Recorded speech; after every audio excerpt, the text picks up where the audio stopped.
இப்போ என்ன பண்ணீங்க, அந்த விஜயோட மனைவிக வந்து அசாசினேட் பண்ண ஆரம்பிச்சிட்டாங்க. ஒரு தவறான பொண்ணு கட்டமைக்க ஆரம்பிச்சிட்டாங்க. அனைவருக்கும் வணக்கம். விழித்தமிழா சேனலை சப்ஸ்கிரைப் செய்து ஆதரவளியுங்கள். நேற்றைய தினம் விஜய் அவர்களுடைய மனைவி சங்கீதா அவர்கள் செங்கல்பட்டு மகளிர் நீதிமன்றத்தில் விவாகரத்து மனு ஒன்றை தாக்கல் செய்திருக்கிறார். அவர்கள் ஏன் தாக்கல் செய்தார் என்பதையும் அதன் விளைவாக ஏற்படக்கூடிய விமர்சனங்களையும் டிவிகே ரசிகர்களுடைய செயல்பாடுகளையும் இதை எதனுடன் ஒப்பிடுகிறார்கள் என்பதையும் இப்போதான் இந்த கணக்கில் நம்ம பார்க்க போகிறோம். விஜய் அவர்கள் மனைவி ஏன் விவாகரத்துக்காக மனு தாக்க வேண்டிய நோக்கம் என்ன, கட்டாயம் என்ன என்பதை தான் இந்த காணொலியில் நம்ம பேச வேண்டிய தேவை இருக்கிறது. நாம் தமிழ் கட்சியுடைய பயணிக்கிற ஒவ்வொருவரும் தனிப்பட்ட வாழ்க்கையை பேசுவதற்கு தேவையில்லாத ஒன்று. ஏன்னா நாம் தமிழான சீமான் அவர்கள் கூட பெரும்பாலும் எந்த ஒரு தலைவர்களையும் தனிப்பட்ட செயல்களையும் நமக்கு தேவையில்லாத ஒன்று. அது ஒரு அரசியலை விட்டமென்றால் அவருடைய கொள்கை கருத்து அரசியல் ரீதியான செயல்பாடுகளை வைத்து தான் விமர்சிக்க வேண்டும் என்று பலரை சொல்லிவிட்டார்.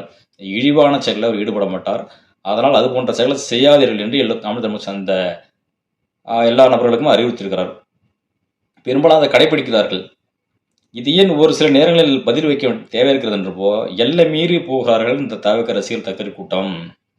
ஏனென்று சொன்னால் இப்போது பெரும்பாலும் அது முடிந்து போன அண்ணன் சீமானோட விஜயலட்சுமி பொருத்தி தொடர்ந்து இந்த இழிவான செயல்களை செய்து கொண்டிருக்க திமுக அணில் தற்கொலை கூட்டம் இப்போ அதே வினை தன்னுடைய சுடு என்பது போல் அந்த வரும்போது தான் வழி தெரியும் ஒருவருக்கு என்பதை நம்ம சுட்டி காட்ட வேண்டிய தேவை இருக்கிறது. அவர் தனிப்பட்ட வாழ்க்கை நமக்கு தேவையில்லாத ஒன்று. ஆனால் தனிப்பட்ட வாழ்க்கையில் அவர் ஒரு நடிகனாக இருந்தபோது, திரையில் ஒரு நட்சத்திரமாக இருக்கின்ற போது, அது எல்லோரும் நடந்த விஷயம் தான். திரைத்துறையில் இருக்கிறவங்க ஒரு பெண்ணோட பழகுவது, பேசுவது இயல்பு. சினிமா ஷூட்டிங்காக இருக்கலாம், நாடக நடிகையாக இருக்கலாம், வெளியில் ஒரு ஃபங்க்ஷனாக இருக்கலாம், எடுத்திருப்பார்கள். அதை வச்சு தவறாக பிம்பங்கள் உருவாக்கப்படலாம். உண்மையில் இருந்தால் கூட அது ரகசியம். அது ஒன்று யாருக்கும் தேவையில்லாத ஒன்று. அவர்கள் வாழ்க்கை தடை தேவையில்லை. அவர் ஒரு பொண்ணை கட்டுறாரு, 10 பொண்ணை கட்டுறாரு, அது 2 உயிரோடு சம்மந்தப்பட்ட தேவையில்லாத ஒன்று. ஆனால் இப்போ அவர் அரசியல் என்ற பொது வாழ்க்கையில் வந்திருக்கிறார். ஒரு மக்களை வழிநடத்த வந்திருக்கிறார். நான் எல்லோருக்கும் மக்களுக்கு பாதுகாப்பு தர போகிறேன்கிறார். நான் பெண்களுக்கு முக்கியத்துவம் போகிறேன்கிறார். அப்படின்ற போதிக்கிற விஜய் அவர்கள் தன் குடும்பத்தை கவனித்தாரா? குடும்பத்தை பார்க்காத ஒரு தலைவன் தான் இவர். நாட்டு மக்களையும் இவர் பார்க்க போகிறாராம். குடும்ப பெண்களுடைய வழியையும் குடும்பத்தினுடைய கௌரவத்தையும் அவருடைய சூழ்நிலையும் அறிந்து அதை தீர்த்து கொள்ளாத இந்த விஜய் அவர்கள் தொடர்ந்து இது போன்ற ஒரு அநாகரிக செயலில் ஒரு பெண்ணோட தொடர்பு இருந்ததற்கு அவர் மனைவி குற்றச்சாட்டி இருக்கிறார். இந்த குற்றம் சாட்டுறது நம்ம போகிறதுக்கு பின்னாடி அந்த விஜய் மேட்ரு அதுக்கு முன்னாடி தற்கொலை கூட்ட செய்யும் பார்த்தீங்கன்னாக்கா, நீ என்ன பண்ணீங்க, என்ன சீமான் பண்ணீங்க, தொடர்ந்து விஜயலட்சுமி சொல்லிட்டு இருந்தீங்க. இந்த உலகில் கல்யாணம் ஆகுறதுக்கு முன்பு வயசு பொண்ணு யாரோ ஒருத்தவங்க வந்து ஒரு பெண்ணுடன் பேசுவது பழகுவது இயல்பு. ஏன்னா அது மைனர் கிடையாது, வயசுக்கு வந்த மேலவர்கள். ஏன்னா அவர்கள் காதல் செய்கிறார்கள், கல்யாணம் பண்ண வாழ்க்கை தேடுகிறார்கள். அந்த பழகின்ற காலத்திலேயே ஒரு நடவடிக்கைகளும் குணாதிசயங்களும் சரிபட்டு வரவில்லை என்ற விலகி செல்கிறார்கள். ஏன்னா இந்த பொண்ணு ஆரம்பத்தில் சரியில்லை, இந்த குடும்ப வாழ்க்கை மிக மோசமாகும், இப்பயே பிடிக்கிறாங்க, ஒரு எதுவும் அட்ஜஸ்ட் பண்ணி போகிற மனப்பக்குவம் இல்லை, சண்டை போடுறாங்க, கோபமாக இருக்கிறாங்க, ஒரு பக்குவம் இல்லாத பொண்ணாக இருக்குது. இது எப்படி கடைசி வரைக்கும் வாழ்க்கையை ஓட்ட முடியும் என்ற முடிவுக்கு வரும்போது சில பேர்கள் அவர் அந்த பழகிற காலகட்டத்திலேயே அவர்கள் குணாதி சரியில்லைன்னு விலகி போகிறார்கள். அது இயல்பு. கல்யாணம் ஆன பிறகு ஒருவருடன் வாழ்ந்து விட்டு மனைவியோட வாழ்ந்து விட்டு வேறொரு தொடர்பு கொண்டால் அது குற்றம்தான், அது அநாகரிக செயல்தான். ஏன்னு சொன்னால் இவர் பெரியார் வாரிசை தூக்கிட்டு கொண்டு போகும்போது தெரியும். சுபவி சொன்னார்ல, பெரியார் ஃபாலோ பண்ணக்கூடிய கூட்டம்லாம் திருமணம் கடந்த உறவென்று. திருமணம் கல்யாணம் பண்ணுறதுக்கு முன்னாடியே திருமண கடத்தில் உருவாக்குற இந்த கூட்டம் தான் கல்யாணம் ஆகி திருமண கடத்தில் இருக்கிறாங்க. அவர்கள் ஆதரிப்பார்கள் தான். இந்த பெரியாரை பின்பற்றும் போதே அவருடைய ஆசையும் அவருடைய தேவையும் பெரியார் ஆசை விஜய் அவர்கள் நிறைவேற்றிருக்கிறாருன்னு நம்ம சொல்ல வேண்டும். இப்போதைக்கு அது நம்ம அவருடைய செயல்படுத்த நம்ம விமர்சனம் வைக்கணும். அவர் தனிப்பட்ட கேள்வி குத்தாக்கணுமோ அசிங்கப்படுத்தமோ நமக்கு நோக்கம் இல்லை. நமக்கு அவருடைய கருத்து செயல்பாடுகள் தான் நம்ம தொடர்ந்து விமர்சனம் வைத்துக் கொண்டிருக்கிறோம். இதை பேச வேண்டிய சூழ்நிலைக்கு இந்த அணில் தற்கூர் கூட்டங்கள் மீண்டும் தூண்டுகிறார்கள். நம்மளுக்கு தொடர்ந்து திமுக செய்யக்கூடிய அதே வேளைகளையும் யூடியூபர்களையும் வாடகைகளை வைத்துக்கொண்டு எப்படி அது அநாகரிக செயலை தொடர்ந்து பெண்ணை விடுவார்களோ அதே போன்ற டிவி ரசிகர் கூட்டமும் சீமானை தொடர்ந்து அவருக்கு ஏகப்பட்ட வேலை கொடுத்து அவர் பேஸ்புக்கில் வளர்த்து ட்விட்டர் எக்ஸோ அதிகமாக நம்மள மாதிரி பேஸ்புக் வளர்த்துல பார்த்து தொடர்ந்து உட்காந்து எல்லாத்தையும் பேசி கமெண்ட் போட்டு பதிவு போட்டுருக்க வேண்டிய வேலை அவருக்கு இல்லை. அவர் முக்கியமான செய்தியில் வரும் கொண்டு அது பதில் கொடுக்குறாங்க. சீமானா நம்ம பார்க்குற நம்மளுக்கு தான் தெரியும் இந்த தீவுக்கு தரக்கூடிய எவ்வளவு ஆபாச அருவருக்கத்தக்க வகையிலும் எல்லாவற்றிற்கும் சீமானை இந்த தவறான வார்த்தை சீமான் இந்த விஜய் தொடர் பற்றி தொடர்ந்து பேசிக்கொண்டே இருக்குது. அவர்கள் விஜய் செய்கிற செயல்பாடுகள் ஒவ்வொரு செயல்பாடுகளுக்கும் கூமுட்டத்தனமாக இருக்குது, அறிவட்டத்தனமாக, முட்டாள்தனமாக இருக்கிறது. இதெல்லாம் ஒரு கொள்ளைய கோட்பாடா, எல்லாம் காய்ப்படிக்கிறாரு, எதுக்குமே லாய்க்கு இல்லை அப்படிங்கிற நம்ம செயலை பார்த்தா நம்ம கமெண்ட் வைக்கோம்னா அது வந்து பொறுத்து கொள்ள முடியாமல் அதுக்கு தகுந்த கொடுக்காம ஆபாசங்கள் எல்லாத்துக்கும் சீமான அங்கே இருந்தார் இங்கே இருந்தார் இப்படி பேசுறது இவ்வளோ கேவலமான செயல்டா. நான் தான் முன்னாடி சொல்லிட்டேன்னே, நீங்களும் 10 பொண்ணு கூட விரும்புங்க, அது உங்கள் விருப்பம். நான் யாரும் 10 பொண்ணு விரும்பணும், பொண்ணோட விருப்பத்தோட பழகுறீங்க, பிடிச்சிருந்தா கல்யாணம் பண்ணிங்க, பிடிக்கலங்கும் போது விளைகிறீங்க, அதுக்கு நம்ம ஒன்றும் பண்ண முடியாது சரிங்களா. ஆனால் கல்யாணம் ஆன பிறகு ஒரு சம்பந்தம் என்னோட ஒரு டைவர்ஸ் எல்லாமே வேறுபட பழகக்கூடாது, விவகாரத்தாக பழகக்கூடாது. அப்படின்னாக்கா அந்த பெண்ணுக்கு துரோகம் செய்கிற அது எப்படி நீங்கள் வந்து நியாயப்படுத்த முடியும்? அணில் தற்கொலை கூட்டாங்களா? இப்போ என்ன பண்ணீங்க, அது விஜயோட மனைவிகை வந்து அசாசினேட் பண்ண ஆரம்பிச்சிட்டாங்க, ஒரு தவறான பொண்ணு கட்டமைக்க ஆரம்பிச்சிட்டாங்க. ஏன்னு கேட்டிங்கனாக்கா விஜய் அவர்கள் வந்து இந்த முத்து முக ஸ்டாலின் ஐயாவோட சகோதரர்கள் வந்து இறந்த பிறகு இவங்களை போய் பார்க்குறாங்க. அந்த புகைப்படத்தெல்லாம் எடுத்து போட்டுக்கொண்டு இப்போ விஜய் மனைவி வந்து அந்த திமுக கைக்கூலி ஆகிவிட்டாங்க. அவங்க போடுறான், இது ஒரு விஜய் ஒரு மனைவி வந்து ஜட்டமாக தவறான பொண்ணுன்னு அந்த டிவிக்கு ரசிக்க விட்டாங்க வந்து போடுது, ட்விட்டரில் ஃபேஸ்புக்கில் போடுது. இன்னொருத்த போடுறான், பரவாயில்லண்ணா டைவர்ஸாக கொடுத்துரும்ண்ணா, நான் உனக்கு கல்யாணம் பண்ணி சந்தோஷம் கொடுக்குறானே அப்படின்னு போடுறான்னா இந்த விஜய் தரக்கூடிய எந்த மனநிலையில் இருக்காமல் அறிவற்ற முட்டாள குணம் என்பதை இதில் நம்ம எடுத்துக்காட்டாக நம்ம விளங்க முடிகிறது சரிங்களா. அப்போ 27 ஆண்டுகளுக்கு முன்பு கல்யாணம் பண்ணி இத்தனை வருஷம் வாழ்ந்துருக்காங்க, அங்கே பசங்க 2 பசங்க இருக்கிறாங்க. அவங்க மனைவி வந்து ஒரு பெண் தன் புருஷ கணவன் வந்து இழிவுபடுத்துவது விரும்புவாங்களா, அசிங்கப்படுத்த விரும்புவாங்களா? முடியாத சூழ்நிலைக்கு தான் அந்த இடத்துக்கு விவகாரத்தை வாங்குறாங்க. அப்போ அந்த பெண்ணை ஜடம் என்று அந்த தீவுக்கு கூட அந்த வாழ்ந்த மனைவியை பேசுகிறாங்கன்னா விஜய் அவர் ஏற்றுக்கொள்வாரா? விஜய் அவர்களே இந்த மாதிரி போக்க விதங்களையும் தங்கள் மனைவியை இது போன்ற அசிங்கமாக ரசிகர் கூட்டமே திட்டுறாங்களே, அதை நீங்கள் ஏற்றுக்கொள்கிறா என்பதை விஜய் ரசிகருடைய முக்கியமான பொருளை கேள்வி உள்ளாக்க வேண்டும். யாரும் அந்த மாதிரி செய்வார்களா? நீங்களே தன் மனைவி கட்டி மனைவியே ஒரு அபாசம் பேசக்கூடிய இழிவாக பேசக்கூடிய தீவிர ரசிகர் கூட்டம் மாற்று கட்சி உள்ளவர்கள் ஏன் பேசக்கூடாது? இப்போ விஜயை வாழ்ந்த உடனே பிடிக்கலன்னு சொன்னா கூட இந்த விஜயை வந்து எப்படி ஒரு தவறான ஒரு அசெண்டை பண்ணாங்கன்னாக்கா ஆகாஷ்ன்ற கூட அங்கே தொடர்பு இருந்தாங்களாம். அது விஜய்க்கு தெரிந்து விட்ட உடனே கண்டிச்சாராம், அதனால தான் விவாகரத்து கேட்கறாங்கன்னா அது கெட்டவன் தெரிஞ்சதுனால தான் விஜய் வந்து விவாகரத்து கேட்குறாரு. அப்போ வந்து உள்டா மாத்திரானா அந்த பெண் மேலே விஜய் சங்கீதாவோட அவர் மேலே பழிய போடுறாங்கன்னா அந்த தீவுக்கு எவ்வளோ இழிவான அல்ப கூட்டமாக இருக்குன்னு பாருங்க. அந்த தீவுக்கு தற்கர் கூட்டம் இதுதான் நம்ம சொல்கிறோம். இதுக்கு தான் நம்ம சொல்கிறோம். இதுக்கு என்ன காரணம்? அவங்க வந்து நான் சொல்கிற திரைப்படத்தில் ஒரு பட ஷூட்டிங்கு போகிறாங்க, யாரும் வந்து எடுத்தோன்னு குற்றம் சாட்டிட முடியாது சரிங்களா. ஒரு திரைத்துறையில் இருக்கிறவங்க ஒரு ஃபங்க்ஷனுக்கு போவாங்க சொல்லிட்டோம், திருமணத்துக்கு போகிறாங்க எங்கே போகிறாங்கன்னு படம் ஷூட்டிங் எடுப்பாங்க, அதை தவறாக சில பயன்படுத்துவாங்க சரிங்களா. ஆனால் அதே ஒரு மனைவியே ஏற்றுக்கொள்ளாத இது திரிசா அவர்கள் தான் அவங்க சொல்லிட்டு இருக்காங்க. அது வந்து கொஞ்சம் இதெல்லாம் மறைக்கிறது ஒன்றும் இல்லை, பேர் வெளியே வந்துருச்சு. ஆனால் அவர் மனைவி வந்து அந்த யார் ஒரு நடிகர் தான் சொல்லியிருக்காங்களோ இந்த பேரையே குறிப்பிட்ட நான் பேச மாட்டேன், தேவைப்படும் பட்சத்தில் ஆதாரத்துடன் போட்டு வெளியிடுவேன்னு அவங்க சொல்லிட்டாங்க சரிங்களா. அப்போ என்ன சொல்லியிருக்காங்கன்னா 2021 மட்டும் சொல்லியிருக்காங்க, இது போன்று தன் கணவருடன் வேற ஒரு தொடர்பு தெரிஞ்சுதான் கண்டித்துக்கிறேன், அதை முறித்து கொள்வதாக சொல்கிறார் விஜய். ஆனால் இது துண்டித்த பாடி இல்லை, இது எனக்கும் என் குழந்தைகளுக்கு மன உளைச்சி தருகிறது, இந்த சங்கடமாக இருக்கிறது அப்படின்னு சொல்லிருக்காங்க. தொடர்ந்து அவருக்கு நிறுத்தாதனால தான் தொடர்பில் இருப்பதனால தான் எனக்கு விவாகரத்து சொல்லி தள்ளப்படுகிறார் என்று அவங்க சொல்லியிருக்காங்க, தெளிவாக சொல்லியிருக்காங்க. அவங்க மன உளைச்சல் தெளிவாக சொல்லியிருக்காங்க, வழக்கு மனு தாக்கல சொல்லியிருக்கிறாங்க. அப்போ அவர்கள் இந்த சூழ்நிலை தன் கணவனே புகழ் உச்சத்தில் இருக்கிறவங்க நல்லா சம்பாதிக்கக்கூடியவர், நல்ல திரையில் இருக்கிறவர், எல்லாருக்கும் பெருமையாக தான் இருக்கிறோம். தன்னுடைய கணவன் வந்து நல்ல ஃபேமஸாக இருக்கிற எல்லாம் விரும்பக்கூடியவராக தான் இருப்பாங்க. அப்போ அப்படி ஒரு நல்ல சம்பாதிக்கக்கூடிய நல்ல புகழ்ச்சியில் இருக்கிற உண்மையில ஒரு வாழ முடியாத சூழ்நிலை வருதுன்னா எவ்வளோ மன அழுத்தத்துக்கு தள்ளப்பட்டு இருப்பார்கள்.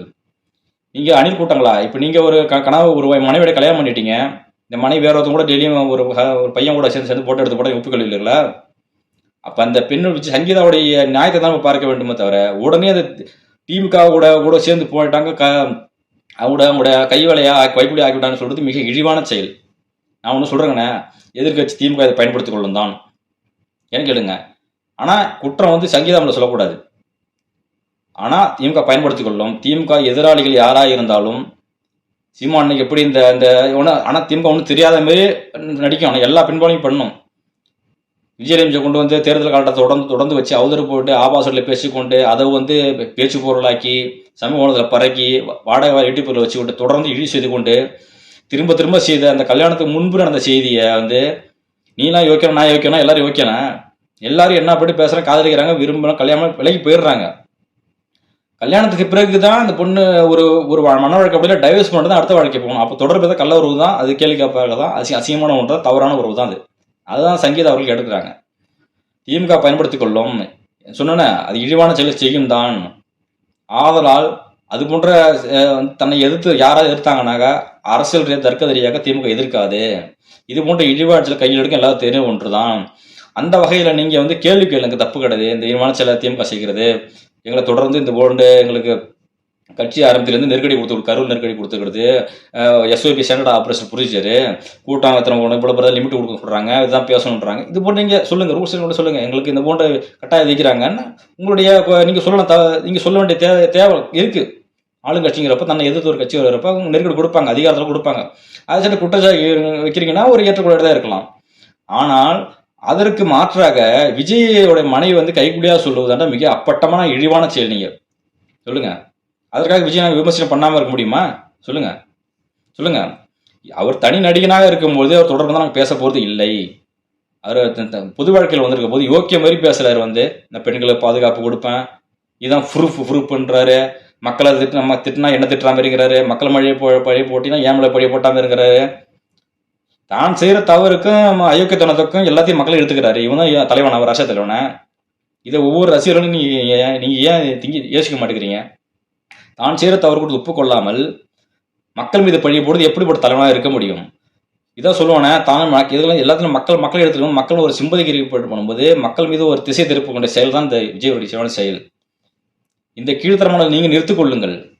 தொடர்ந்து அவங்க தான் மனைவி சொல்லியிருக்கிறாங்களே, எனக்கு இந்த தொடர்ந்து இந்த உறவை நிப்பாட்ட சொல்லியிருக்கிறாங்க. மன உளைச்சல் ஆனாலும் தொடர்ந்து சொல்லி மீறிய இருக்கிறனால தான் அவங்க இந்த விவாகரத்துக்கு செய்ய வேண்டிய சூழ்நிலை தள்ளப்படுகிறார்கள்.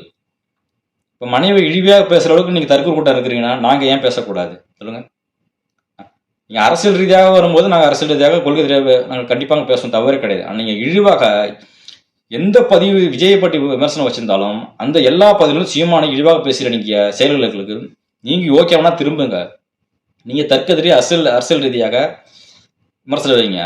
சீமான் விஜய் ஆரம்பத்தில் வரவேற்றாரு, அப்படி இப்படி வேட்டார், இப்போ வந்து திட்டுறாரு, பொறாம போட்டு வந்துருச்சு, விஜய் வந்து உயர்ந்துட்டாருன்னு இவருக்கு திமுகவோட கைகூலி ஆகிட்டார், இப்படிலாம் சில்லறத்தனமாக பேசுகிற அயோக்கியத்தனத்தில் நீங்கள் இருத்துங்கடா. நீங்களாம் தற்கொலை பெறல.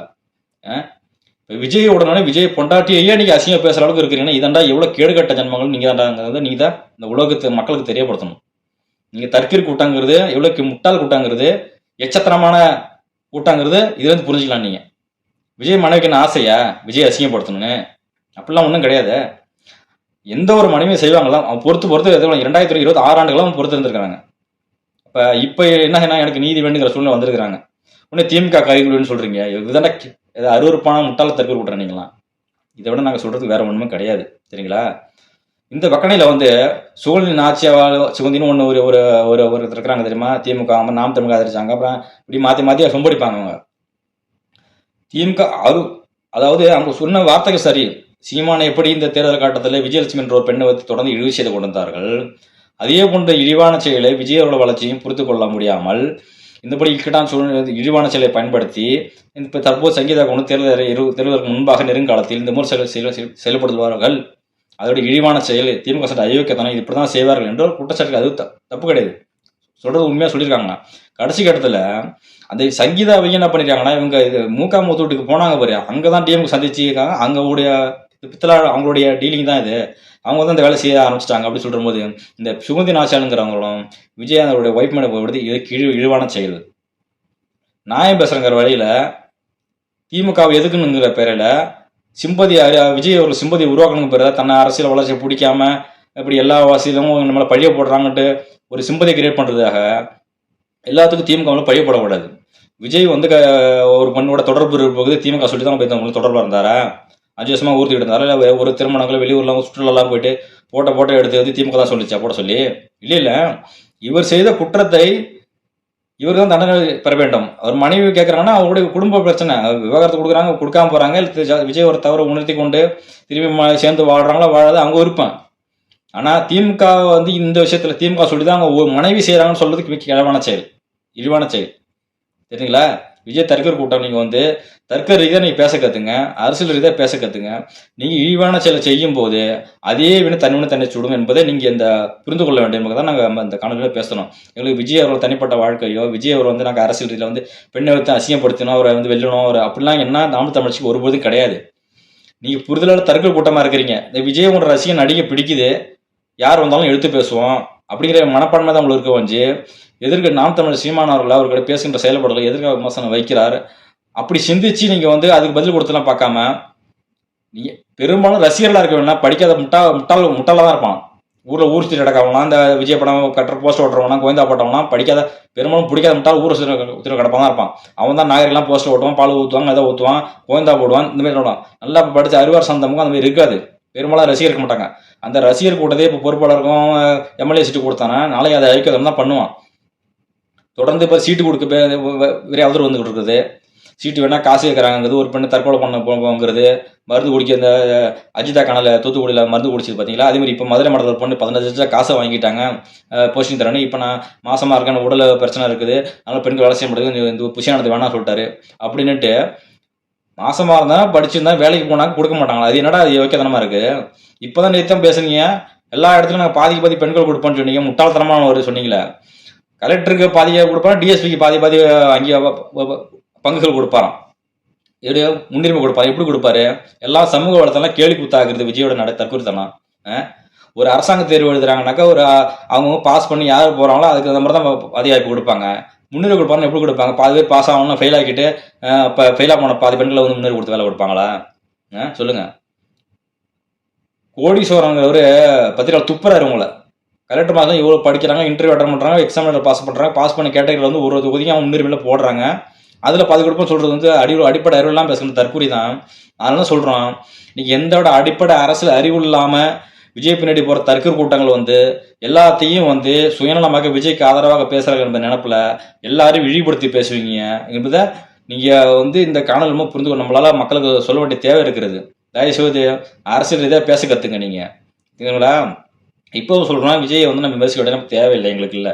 நீங்கள் இழிவான செயலை தொடர்ந்து எடுத்தீங்கன்னாக்கா திரும்பி நாங்கள் வந்து போட்டு புழக்க தான் செய்வோம். நாங்கள் உங்களுக்கு ஒன்று எங்களுக்கு ஒன்று கிடையாது. எல்லாருக்கும் வழி ஒன்று தான், ரத்தம் ஒன்று தான். உங்களுக்கு வந்தால் ரத்தம், எங்களுக்கு வந்து தக்காளி சட்னியா? விஜய் முட்டாள் ரசிகர் தற்க கூட்டம், இதுதான் நம்ம திரும்ப சொல்லிக்கிட்டு இருக்கோம். நீங்கள் திருந்தலைன்னாக்கா அடுத்த நாடு திரும்ப நாங்கள் போட்டுட்டு தான் இருப்போம் நாங்கள் வீடியோ. ஏன்னா நாங்கள் வந்து யோக்கிய மாரி அப்பா சீமானனை சொல்லிட்டாருப்பா அப்படிங்கிறத நான் கம்முன்னு தான் இருக்க மாட்டோம். நான் அவரு சீமான கம்முன்னு இருந்தாலும் சீமானோட ஆதரவாளர்கள்லாம் பேசுவார்கள். நீங்கள் நிறுத்தவில்லை என்றால் எல்லை மீறி போகும்போது திருப்பி காலையில் வரதான் செய்யும். நன்றி, வணக்கம்.